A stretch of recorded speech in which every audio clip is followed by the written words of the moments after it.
Okay, so I should go into the squad and see if we're live.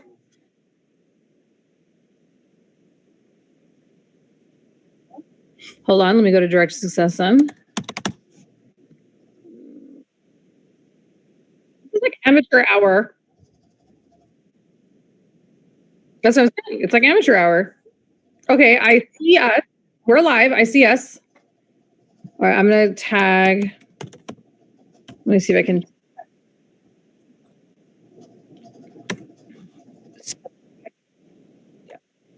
I can hear you. Okay. So I should go into the squad. Oh, no.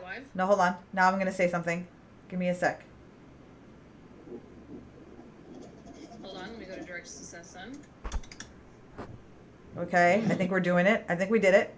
It's like amateur hour. Wow, there's a big delay, though. I can't hear you, though. It's like amateur hour. Okay, I see us. You should be able to hear me now, because I turned up. I had my Yeti turned off. I turned it back on. Okay. You should start hearing me soon. Yeah, because on this screen over here. Figuring it out right there. Oh no. Good morning. There you go. Now you can hear me. We're good. Okay, look at that, people. Troubleshooting for the win. Oh my God. Okay, so you want to know how we ended up doing this?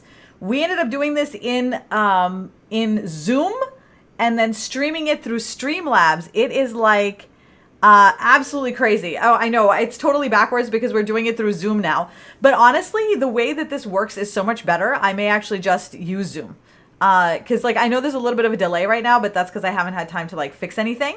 But the quality I feel like is way better. And I also feel like I could create like these little, where, kind of like in the news where you have a frame over one person, a frame over, oh God, I have so many exciting plans now that we can use Zoom. How exciting! Oodalele, a crown. How exciting! Yay! Yay! Okay, so, hi. Hello. Oodalele, a crown. Oodalele. So here's why, All right, so. Whoa. Sai? Yeah, I'm here, but you are. No, I hear you and everything's fine. You just interrupted me. So I was like, I couldn't tell if you could hear me at all. I sent you a message in chat. Saira, can you hear me? I can hear you. Perfect. So why did you send it in chat? Because you're just very choppy. Yeah, I'm wondering what the hell is going on with that. Let's find out if everybody else feels that way. How do you guys feel? She's not seeing any. Okay, everybody's loving us. Everybody loves us. So, Saira, now we're just going to talk. Okay, we did it, guys. Ignore the technical difficulties now, Saira. Pretend everything's perfect. It's one of those things where like the world is exploding behind you, and we're just standing here going, "No, everything's fine." Why? Something wrong? Anything look weird for anybody? Today I sent my. Oh my God, dude! Wait till you see what it is that I just did. Like. This is what you call out of desperation comes amazing things. Hi, Jennifer. Oh my God, it's so good to see you. I haven't seen you in ages. Oh my God, welcome. So Saira and I are here today. Saira, could you do me a favor and have Christy or somebody share this to the squad? Let me send. Thanks, man. Can I do that? Alrighty. So today, this is the S&M show. Usually we do this in the social strategy squad only, but as I restructure my business, we're moving things around into various places. And one of the moves that's being made is the S&M show is going to be on Direct to Success for a couple of months until we move it behind our subscription wall. Okay, so we're going to be moving it behind a subscription wall. It's not going to actually be part of the squad, but we'll talk a little bit more about. But for right now, it's going to be totally public. Everybody's going to get access to it for the next couple of months. Today, which is awesome. Now, for those of you that don't know, Saira Valley on that side is my sister. And surprise! And we have been working in business together in the same industries, slowly moving through various industries since I was 18. She wasn't working at 15, which is the only reason she wasn't working with me at that time. It wasn't when she came to the States, she jumped in and then we just started working together. So we've been together for a really, really long time. And what's amazing about that experience is that because we have both done the same things together, it's really like having another you to talk to like all the time that you can then throw ideas against and brainstorm that like is completely a safe space. And it's a wonderful, wonderful place to grow and learn and become a better business owner. One of the things that her and I have been dealing with like really, really acutely over the last several years has been how we have mistreated ourselves in the name of growing our businesses, and why we think it's that way, and what we can do a little bit differently. And so I want to start by sort of like just asking Saira to share a little bit about her story. Just in terms of like, you know, Sai, I know, I mean, they may not know you, but I do. And you are like a workaholic. You're a psycho worker, but you love working. You love working, but you are a workaholic. But that has not always been good for you physically, right? It hasn't always had a good impact on you. So can you talk a little bit about how like your experience running a business, your successes, but like even with the success, how hustling injured you?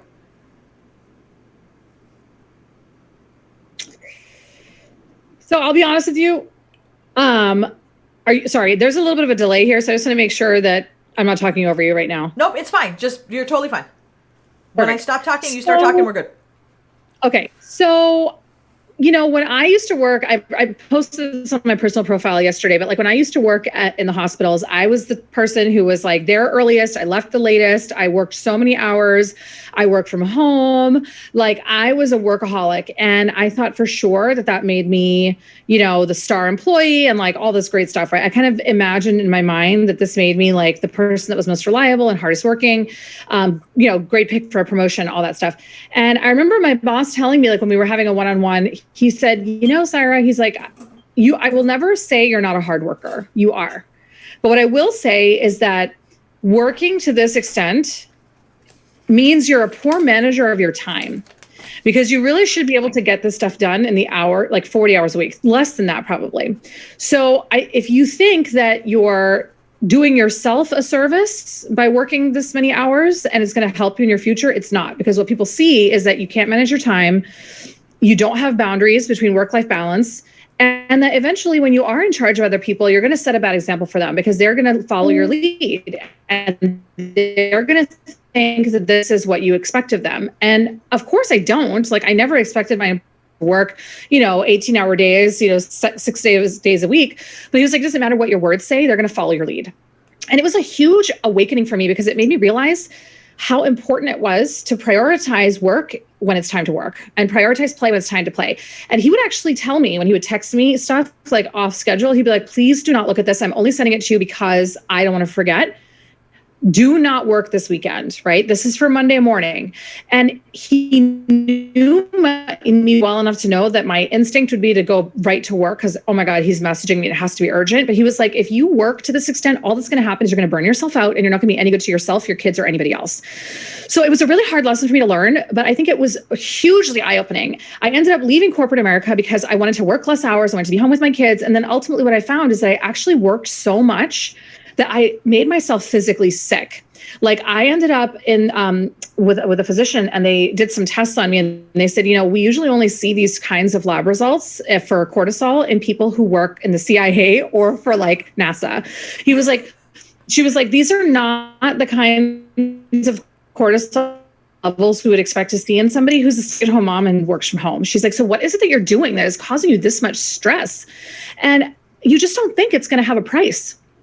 But it really does. The price that your body will pay if you don't stop, build in breaks for yourself, prioritize work-life balance, eventually it will catch up to you. So I have really, and honestly, I will say unequivocally, when Minessa first started talking to me about these theories about, you know, hustle proof your life. And I mean, and honestly, she was teaching me about hustle proof your life before we even had a name. So she wasn't saying to me, Saira, let's hustle proof your life. You know, she was just explaining to me, like, you know, look, Saira, let me help you. Like, I know I can help you. I know that you can work less and earn more. And I was like, you're lying. I don't believe you. I was like, I work so hard and I'm barely scraping by. There's no way I'm buying your infomercial shit. Okay. Like get out of my You don't understand. But she was insistent, right? She was so insistent and she believed so much when she was saying that. Finally, I was like, oh, to hell with it. You know what I'm doing isn't working. So what's the harm in trying something different? And that's what it really came down to is I was like, I realized, Saira, what you were doing is not making you happy. It's not fulfilling the goals that you set for yourself, which is why you started your own business to begin with. It's not bringing you the kind of money that you want to make. It's not bringing you the kind of customers that you want to make. It's not bringing you the growth that you want. What's the harm in trying something different, right? Worst case scenario, you're going to stay exactly where you are. No, like how much worse could it possibly get than it's not working? How much working? worse could it be, right? And I'll tell you, I dove right in and I said, I'm all in. And that's how I am, right? Like, so I'm reflooring my house. And instead of reflooring like 2 rooms, I'm like, screw this. I'm reflooring the whole damn house. It's like, I am the kind of person who, if I commit to something, I am all in, right? I'm like, I'm going to give it my all. I give it my everything. And my whole life, it's not just my business, right? It's every facet of my life has been completely transformed. My self-confidence in everything from my parenting decisions, because now it's like when my kid comes to me and asks me something, my response isn't coming from a place of I'm so burnt out and exhausted, I just don't care because I just want to sleep. It's coming from a place of I feel pretty good. Like I got a good night's sleep. I'm rested. I know that I only have 4 hours of work today. Yeah, I can go down to the chicken coop and check for eggs with you. And honest to God, if this was 6 months ago, a year ago, well, maybe not 6 months ago, maybe a year ago, probably about a year. I would have said a year ago. Yeah. I would have been like, I don't have time to go to the chicken coop. Who says that? But I was literally brainwashed to the point of thinking that even those 5 minutes of rest during the day, it literally translated in my mind to if I'm not working, I'm losing money. That is how I had been like programmed. And it's a lie. It is such a lie. You know what it is? It's kind of like when you are on a diet, right? If you do it, like if you don't pay attention, you can end up actually backfiring and gaining weight because your body goes into starvation mode. And then you're like holding on to fat and stuff because it's like, oh my God, it's, saber-tooth tigers coming. Like, let's hold on to everything. There really is something intrinsic in nature about the significance of balance. And it really does lead to prosperity, both financially and emotionally, physically, which is so important. My marriage is better, everything. I mean, literally, it was transformative beyond the obvious. So I cannot say enough, like I'm almost teary. Me too, actually. I mean, she's my sister, obviously, so everyone's like, oh, you're biased. I know. It's like, you're biased because she's a sister. She is so I'm not. Biased. She would tell me if it was a piece of shit. I'm a wicked bitch. And like, I would tell her the thing, like, we're so hardcore honest with each other. Like, it has nothing to, like, the fact she's my sister means that, like, I probably have a little more trust to start with. But I mean, there's not a review I could give this any stronger because my life transformation, like when I look at what my life was like 2 years ago, I was in the darkest hole I had ever been in. And I literally thought I would never get out. And if you come to someone who's in that dark place and you say to them, oh, just work less, they're going to look at you and be like, seriously, I don't even want to talk to you right now. Stab you through the eyes with a pencil. Right. But it's not just working less, right? It's a process. And I think that's what's really critical is that anyone can come to you and tell you work less hours and you'll make more money. But there's no tools there, right? There's no training, there's no structure, there's no process, there's no education. There's nothing there that actually gives you the roadmap, the blueprint that tells you working less. What does that mean, right? Like quantify it for me, explain it to me, give me the blueprint so I can actually visualize it. And that's what Minessa did. And my life now is unrecognizable. I mean, I'm going to be able to remodel my house. Like we had to cancel for other reasons, but we were going to take a 2-week vacation. And we're not canceling. We're canceling it because of, we don't feel like it's particularly safe to travel overseas right now. But I could have easily taken 2 weeks off my business. And I wasn't even worried. I wasn't even worried about whether or not I'd be able to pay for my life while I was gone. That's huge. That's honestly priceless. So for me, I know that this is probably a lot more than Minessa was asking for, but I just felt prompted that I had to share it, that if you are in a place in your business where you feel like all you do is work and you feel like a hamster on a wheel and all that work that you're doing isn't actually like taking you anywhere, you're not getting to your destination. It's like Minessa used to say, right? You're walking the globe, right? But if you walk the globe like this in place, you can walk 1,000,000 steps and make it nowhere and still be right in Hollis, New Hampshire, right? You walked 1,000,000 steps, but you never made it anywhere. But you have to like have that roadmap. You got to know where you're going. You have to know what roads to take. You have to know like where are the hills, where are the valleys, where are the rivers, where are the streets. And when somebody can walk you through that whole process and like make it easy for you, like why wouldn't you? Right? Like it just seems like, well, of course I'm going to do that because I do want to get to Australia. I don't want to still be standing in Hollis, New Hampshire 1,000,000 miles later, So that's my very long answer to your question. You know what? You brought up so many really good things in there, though. So I want to actually touch upon something you said like way at the very beginning because I think that that's where Elizabeth, you can have that. Elizabeth, if you want to get that, go to hustleproofchallenge.com and sign up for the challenge. You will be able to get 20 hours of your week back in 5 days. We're starting the challenge on the 23rd. It's going to be a live challenge, and I am literally going to walk you through every single step. We're going to workshop it together.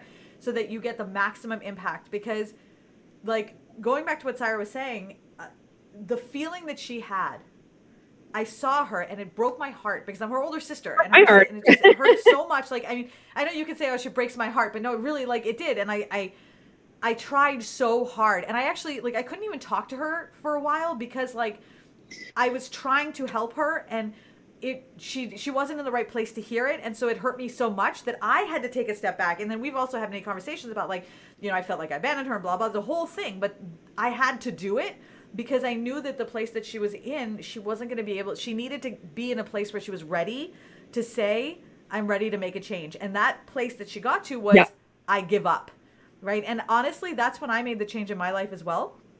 I was in the exact same place that she was a few years before, and I gave up. And I was just like, I give up.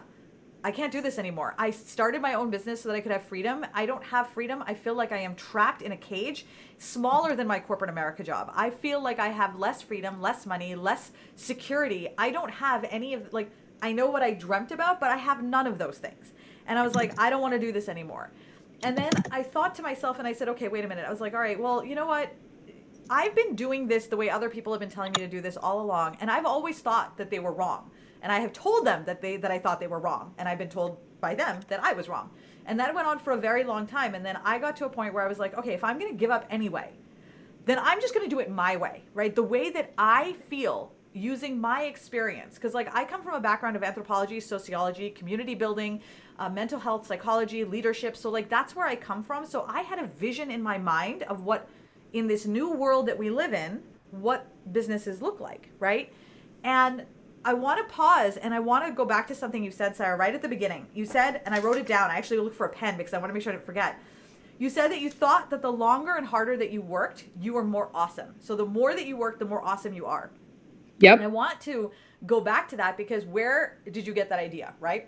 We get that idea. Go back to when you were 7 or 8. Okay, so you're a little kid and you're seeing people working longer hours and you're hearing your parents talk about people working longer hours, and you're watching television. And what were the kinds of messages we were seeing on television?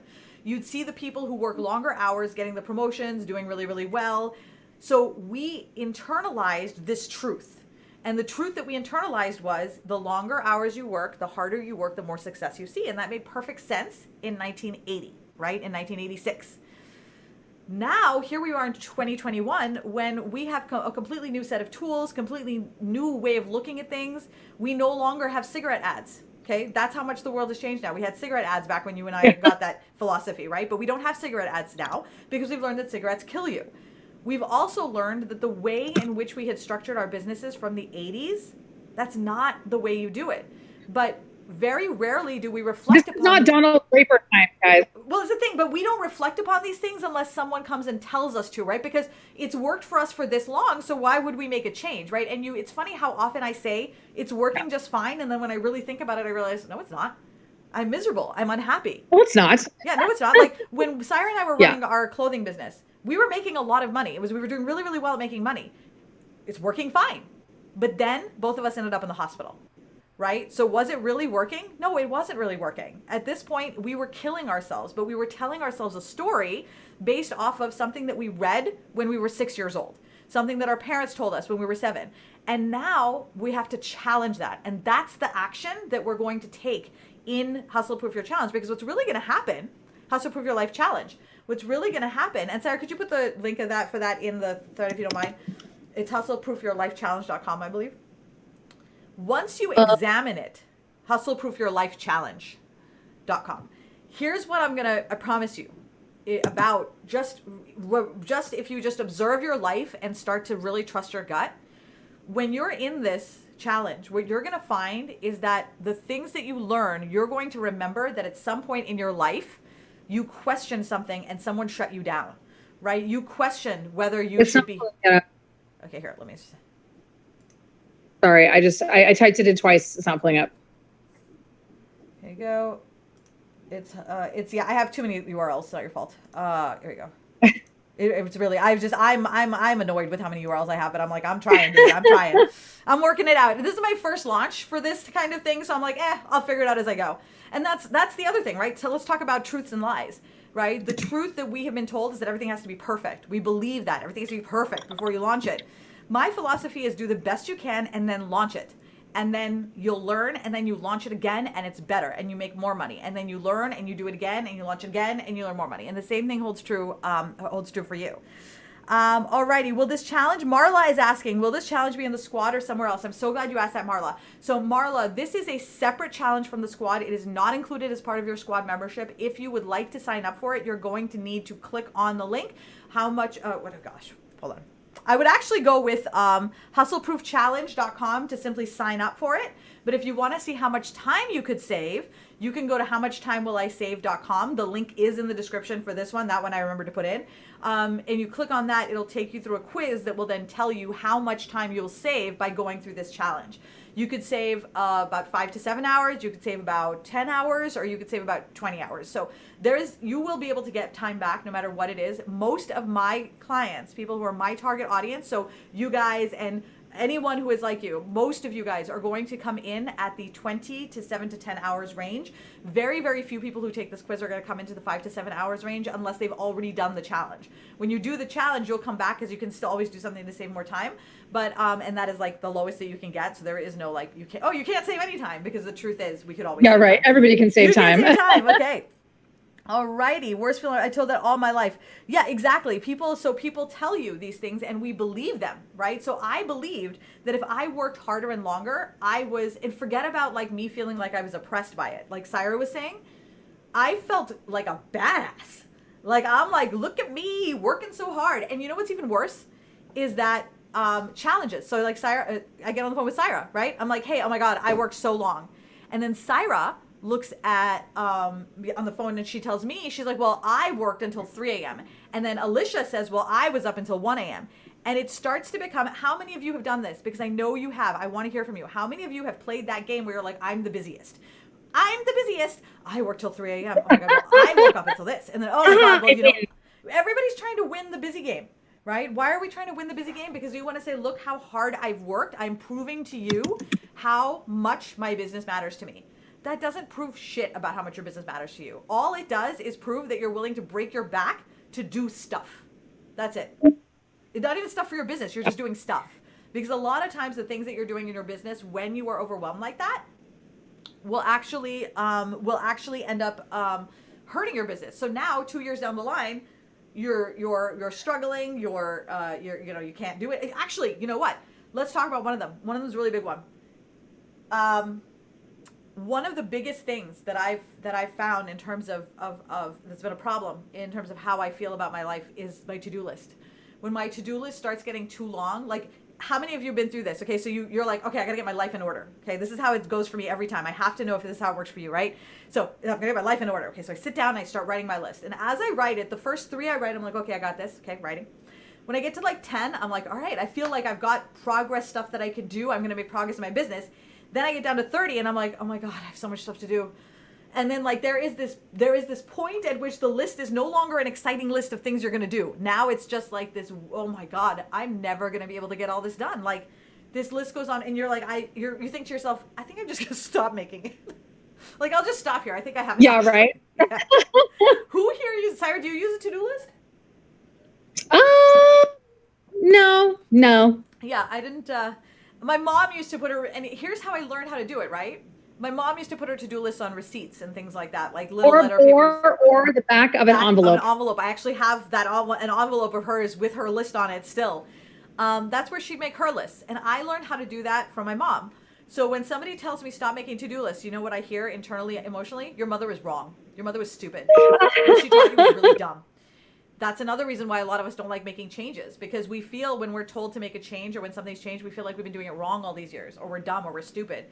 It's nothing like that. It really is nothing like that. And I really want to be very clear about that, is that it's not our fault. This is nobody's fault. It's a thing that happens, right? It's a thing that happens.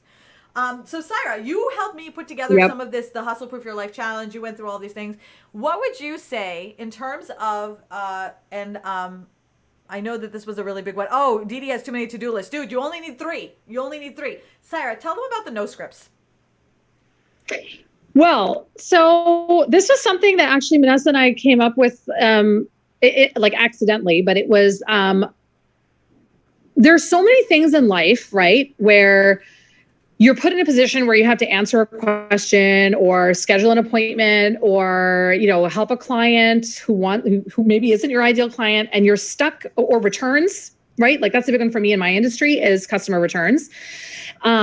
And it's like every time it's this hassle, right? Of like if you just like stop for a second and think about all the steps that your brain has to go through. Now for us, we don't really notice them because they're like micro steps, but they are exhausting and they're emotionally draining. So it's like, okay, every time a customer wants to make a return, right? There's that whole, okay, well, you kind of go through the litany of things like, is the product damaged?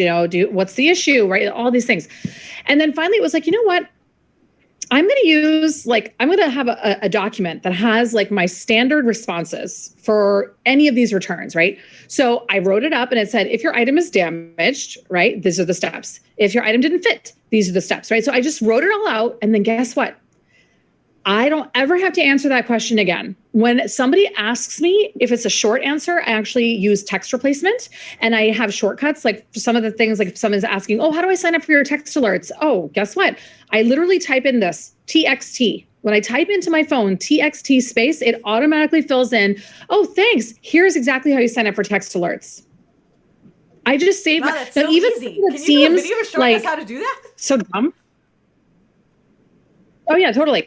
So like it makes it, even though it might seem to someone that's so trivial, for repeated routine tasks that you do over and over and over again, like for me, sizes, right? So when I'm constantly writing down, we have this available in small, medium, large, extra large, 1X, 2X, 3X. I'm a size 11. I'm wearing a size 9, right? So these are all standard texts that I use in almost every single post that I have, right? So what do? I create text replacement. So text replacement for, my 9. What does that mean? Someone's like, my 9. That's a word I'm not going to use unless I'm deliberately trying to say something, right? So I type in the word my 9 and it automatically fills in, I'm a size 10 to 12. My usual pant size is an 11. I am wearing a size down 9. That's amazing. I just saved myself so much oh my God, time. So if that goes for anything that you have routine answers for, whether it's, so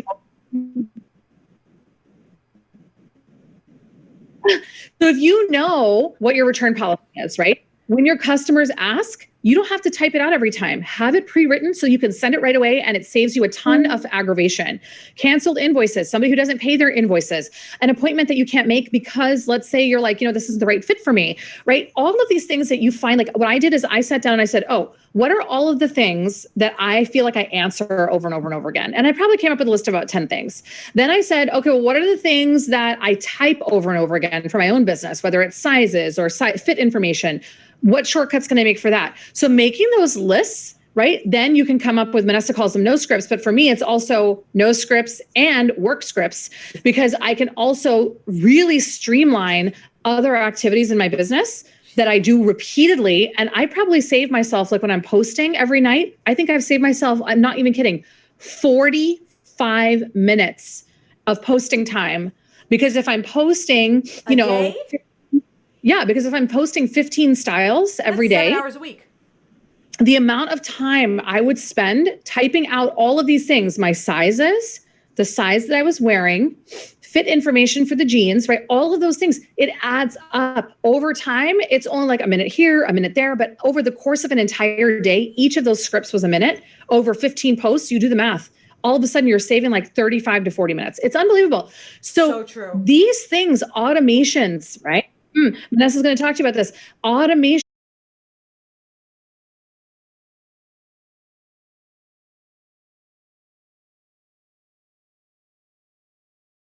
Because, and automations doesn't mean what you think it means, right? Automation doesn't mean I'm writing a software script to automate this. No, automations just mean things that can be replicated easily with little intervention on your part. That's it, right? Something that you can make so that it's like just autopilot.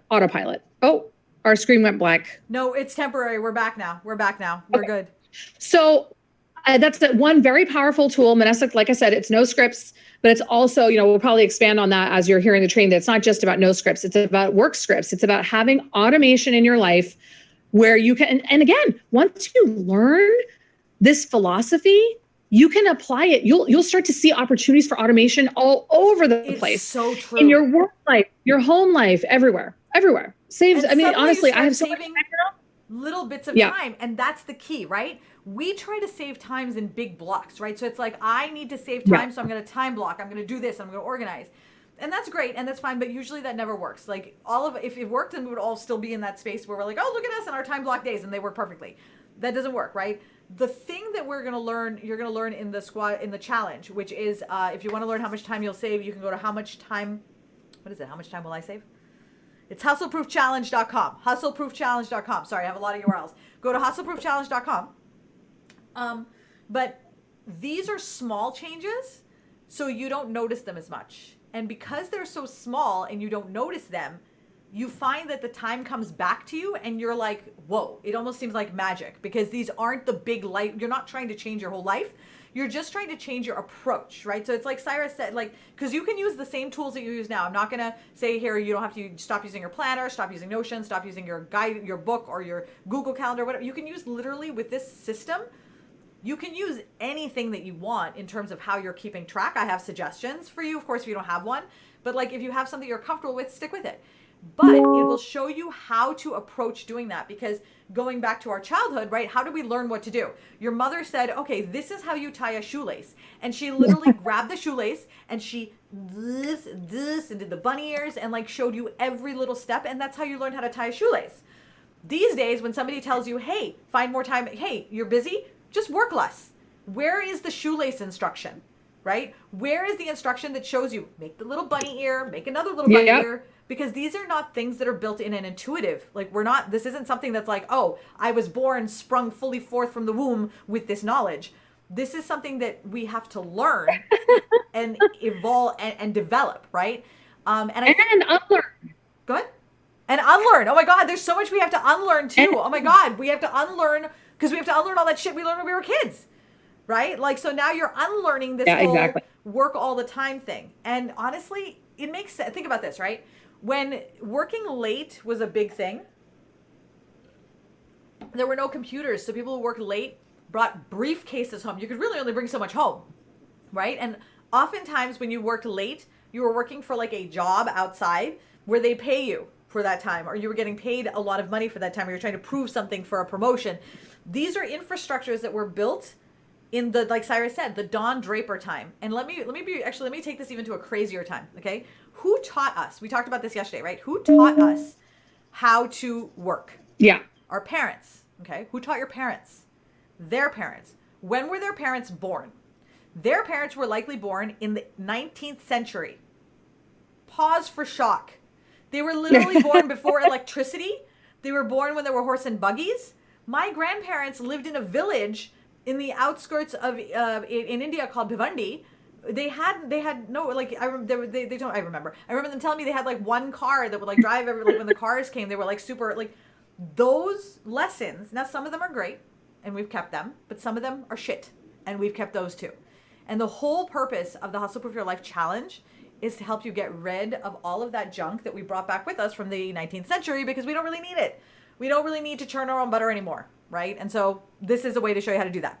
Alrighty, guys, thank you so much for joining us today. I know this has been a very disruptive live just in general.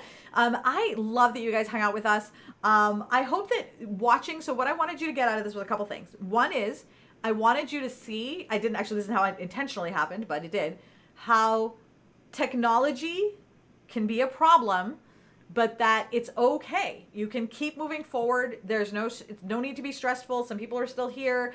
I definitely lost about half the viewers between Be Live and now.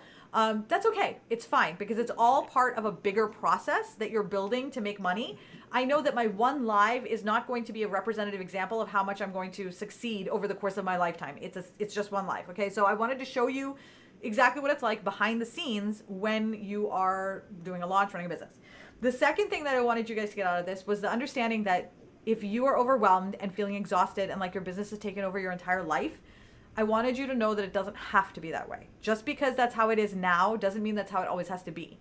And this system and these tools and this approach that you're learning, that you will learn in the Hustle Proof Your Life Challenge, which is on sale right now. So if you want to get it, you want to get it now at hustleproofchallenge.com.